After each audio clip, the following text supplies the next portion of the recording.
A very good morning, dear children. Now we will have the explanation for the story that we have read yesterday. इस story को हमने कल पढ़ा था, आज हम इसका explanation देखेंगे. The chapter name is Curly. Chapter name is children Curly and the three bears. Okay. As I have told you earlier, she is curly locks because she is having curly hairs. घुंघराले बाल हैं. Curly means घुंघराले, bear means भालू. Okay. Once एक बार, once there was a girl. एक लड़की थी. was का मतलब होता है थी.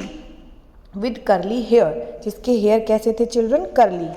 her name was curly lock. her name was curly lock. was से ही पता चल रहा है कि story is in past. ठीक है. कर्ली लॉक उसका नेम था. एक बार की बात है, एक लड़की थी जिसका नाम कर्ली लॉक था. She went, as I have told you, went is the past form of go. Go की पास्ट फॉर्म क्या होती है children? Went. And you know what go means जाना. ठीक है. शी वेंट, वो गई into the forest. You know the meaning of forest. No need to do Hindi of every word. हर एक वर्ड को हिंदी में समझने की ज़रूरत नहीं है. फॉरेस्ट हर एक बच्चा जानता है. नियर मीन्स पास. Her house. ठीक है. She went into the forest near her house. She saw a cottage. उसने वहाँ पे एक कॉटेज देखा. ठीक है. Cottage is a house in the forest. Okay. So children, she saw a cottage, that is कुटिया, झोपड़ी जो भी होती है उस टाइप की बनी होती है फॉरेस्ट में. इज़ एनीबडी इन, क्या कोई भी अंदर है? एनीबडी मीन्स कोई भी. इज़ एनीबडी इन, क्या कोई भी अंदर है? She asked. आस्क की पास्ट फॉर्म होती है आस्क्ड. आस्क मीन्स चिल्ड्रन होता है पूछना. आस्क्ड मीन्स पूछना. उसने पूछा क्या कोई अंदर है? कोई भी अंदर है? There was nobody. नोबडी मतलब कोई भी नहीं था. वहाँ पे कोई भी नहीं था. The bear family lived in the cottage. Bear family उस कॉटेज में रहती थी. लिव्ड रहती थी.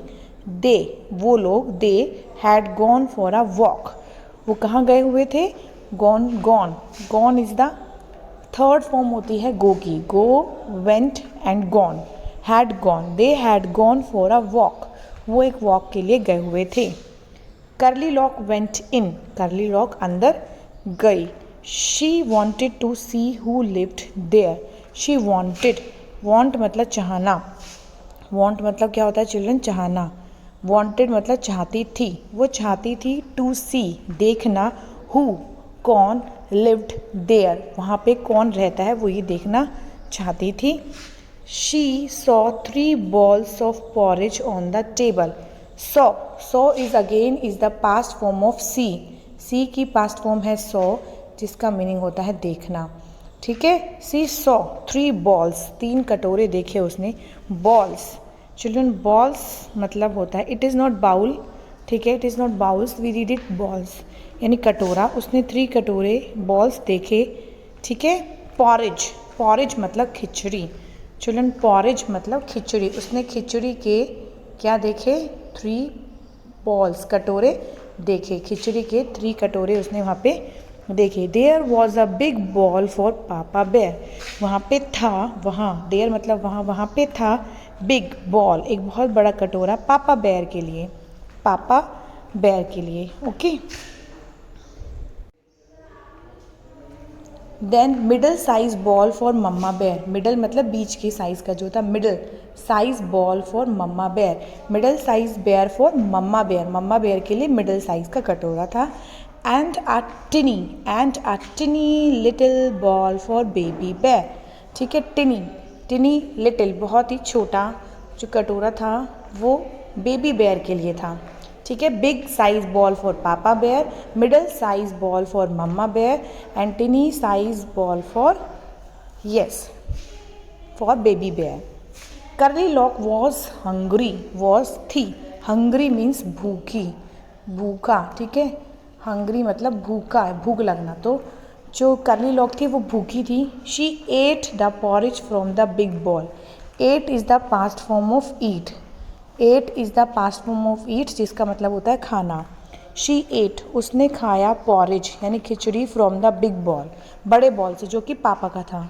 It was very hot, it was very hot, hot means children you know very well, ठीक है, वो बहुत ही हॉट था। She ate from the middle size bowl, ना उसने मिडल साइज बॉल में से खाया। इट वॉज टू कोल्ड, और वो बहुत ही कोल्ड था, ठंडा था। Now she ate from the tiny little bowl, अब उसने किस में से खाया, छोटे लिटिल बॉल में से खाया। It was just right, it was just right मतलब परफेक्ट था, वो बिल्कुल सही था, जस्ट राइट, इट वॉज बिल्कुल just right. Curly lock ate of all the porridge, जो टिनी लिटिल बेबी बेयर का जो भी बॉल था उसने उसका सारा पॉरेज खा लिया, ate of all the porridge. Then she went to the bedroom, उसके बाद वो बेडरूम में गई, बेडरूम यानी जहाँ पे आप लोग सोते हैं वो वाला room. There was a big bed for papa bear, वहाँ पे एक बहुत बड़ा बेड था पापा बेयर के लिए, middle size bed for mamma bear and tiny little bed for baby bear, ठीक है, टिनी लिटिल बेड था बेबी बेयर के लिए। The big bed was very, big bed was very, the big bed was very hard, वो बहुत ही सख्त था, कठोर था, हार्ड था। The little size bed was too soft, और जो लिटिल, जो मिडिल साइज मम्मा का जो बेड था मिडिल साइज, वो बहुत ज़्यादा सॉफ्ट था। But the tiny little bed was just right, लेकिन जो छोटा बेड था वो बहुत ही परफेक्ट था, अच्छा था। Curly lock fail asleep in the tiny little bed, जो कर्ली लॉक थी वो उसी बेड पे सो गई, छोटे बेड पे सो गई। The bear family came back, come की सेकेंड फॉर्म होती है केम, जो बेयर फैमिली थी वो वापस आई। Somebody ate my porridge, shouted Papa Bear in big gruff voice, एकदम से भारी ग्रूफ वॉइस में, बिग वॉइस में कौन बोले, पापा बेयर ने शाउट मतलब चिल्लाया कि somebody, किसी ने, somebody मतलब किसी ने मेरा पॉरेज खा लिया है। Next, somebody ate my porridge too, said mama bear, mamma bear ने भी कहा किसी ने मेरा पॉरेज भी खा लिया है। भी, टू का मतलब भी। Somebody finished my all porridge, said baby bear in his tinny little voice, tinny little छोटी सी प्यारी सी वॉइस में बेबी बेयर ने भी बोला कि किसी ने मेरा पूरा पॉरेज फिनिश कर दिया है। The baby bear went to the bedroom, the bear family, पूरी बेयर फैमिली कहाँ गई, बेडरूम में गई। Somebody slept in my bed, shouted Papa Bear in his big gruff voice. Somebody shout, somebody slept in my bed. Slept is the past form of sleep. Slept is the past form of sleep, जिसका मतलब होता है सोना। कोई मेरे bed पे सोया है, किसी ने मेरे बेड पे सोया है, उन्होंने बोला। फिर next, somebody slept in my bed too, mama bear, mamma bear ने भी कहा, said मतलब कहा, से की पास्ट फॉर्म होती है said, किसी ने मेरे बेड पे भी सोया है।